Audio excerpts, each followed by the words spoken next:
Undertale. I played it, I loved it, I survived it. All 3 routes. Pacifist and neutral. Also Genocide, where I killed everyone. Fought Sans.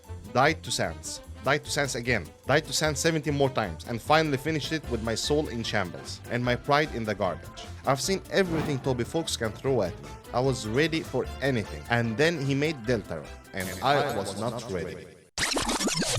Welcome to my full series playthrough of Deltarune. Today we're starting where it all begins, Chapter 1, the beginning. We've got a school supply closet that doubles as a portal to another dimension, a purple dinosaur who solves problem with violence and shulk consumption, a fluffy prince who just wants everyone to get along, and a prophecy that says 3 teenagers are supposed to save the world. Standard Tuesday stuff. But here's the thing about Chapter 1 that nobody tells you, hidden underneath the cute characters and the charming dialogue.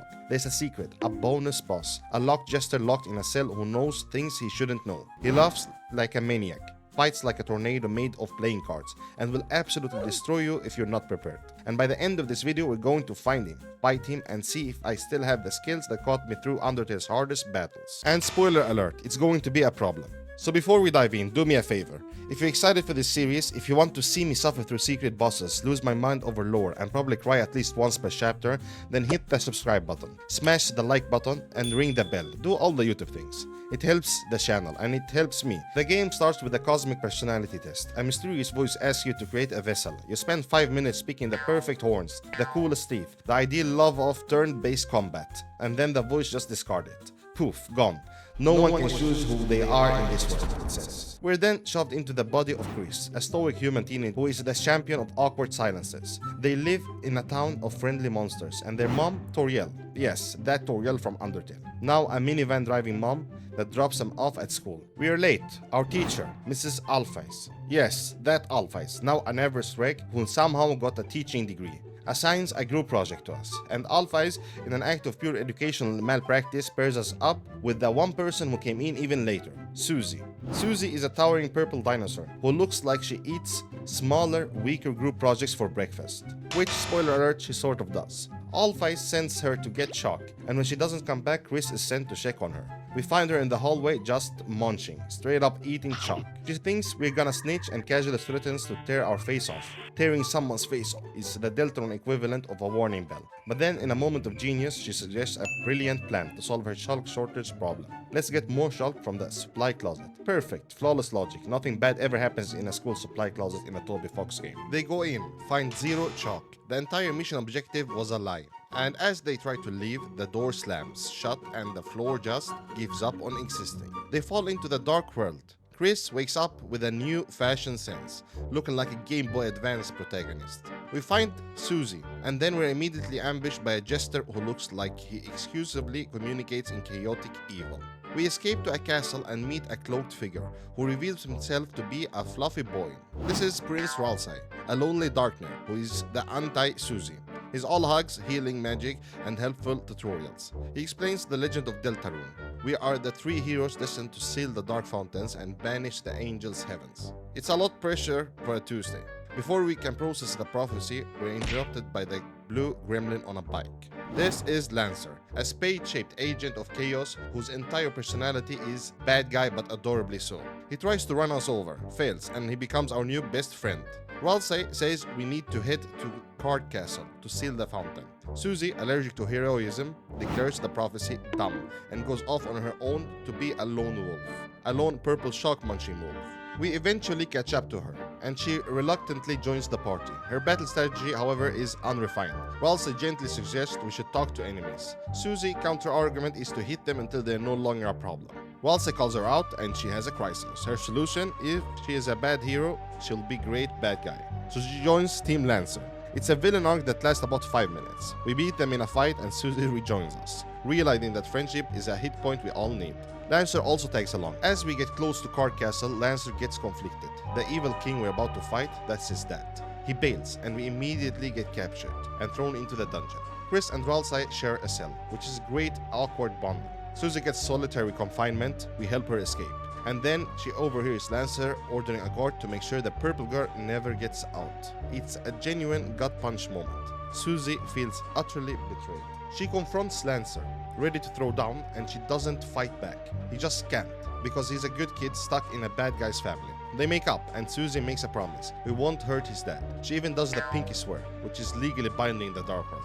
She frees us and we head up to the roof of the world's most stressful bring your son to work day. King Spade, who is basically every corrupt politician's but a playing card, you know? It's furious. He's so mad his own son befriended the light nurse that he picks Lancer up and threatens to drop him off the castle roof unless we bow to him. It's a parenting law. But Lancer, the absolute MVP, sucker punches his dad from behind, giving us the opening to fight that we needed.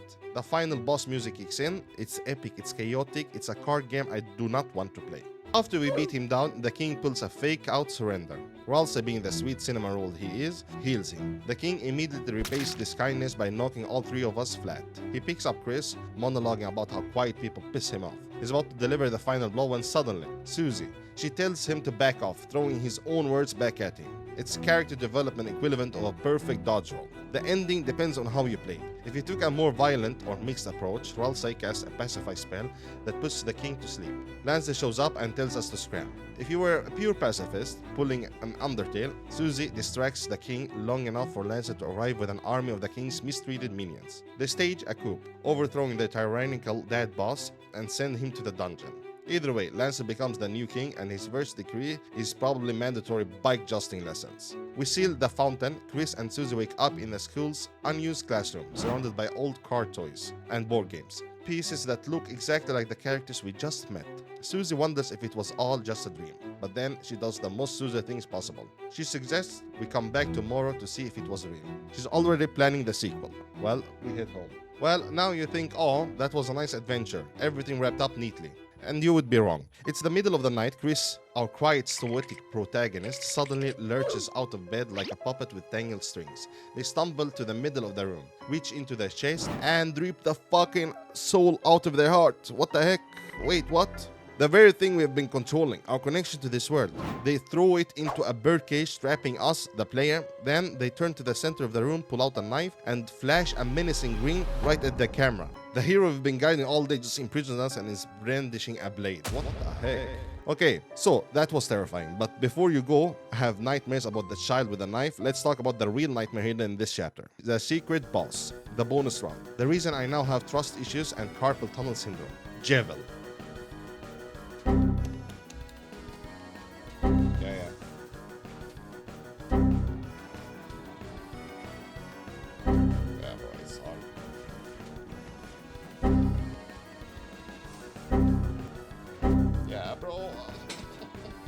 Let it kill me so we can redo it.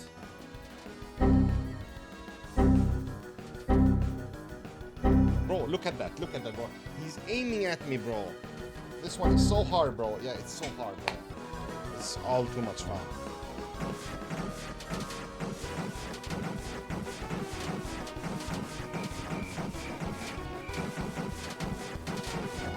Oh my god, bro, how the heck did I survive that? Wait. I can pacify. Pacify. Yes. Yes. While exploring Card Castle, you might notice a strangely locked cell. Inside is a little jester who laughs like he knows the heat death of the universe is coming, and he's thrilled about it. This is Jevil, the former court jester of Card Kingdom. According to Seam, the shopkeeper with a button eye and a 1,000-yard stare, Jevil was once a normal, fun-loving performer. Then he met a strange someone, and things got weird. He started saying things that didn't completely make sense, but didn't completely not make sense either, which is the most terrifying endorsement a Toby Fox character can give. Jevil believes the entire world is a game. And here's the truly creepy part, he might actually be right. His dialogue is full of maniacal laughter, meta commentary, and the kind of fourth wall awareness that makes you squint at your screen. He claims that while he is locked in a cell, he is the only one that is truly free, and we are the ones trapped. He's a Joker card who realizes he's a Joker card. Existential crisis, the boss fight. To fight him, you need to collect 3 broken keys scattered across the dark world. Seam hands you key A just for asking, along with a cryptic hint about walking where the stars don't shine. Key B is hidden in the forest, in a secret dark path that has you literally stumbling through pitch blackness while rabbits ambush you. Key C is behind a puzzle in the field, where the solution is the order of the shaped floors in the card castle: diamond, heart, club, spade. Take the pieces to Malleus, the blacksmith, who somehow combines 3 broken key fragments into a single working key. Don't question Dark World mythology. And he'll warn you about the evil energy radiating from it, which is exactly the kind of warning that makes me want to use it immediately. The key creates a small door.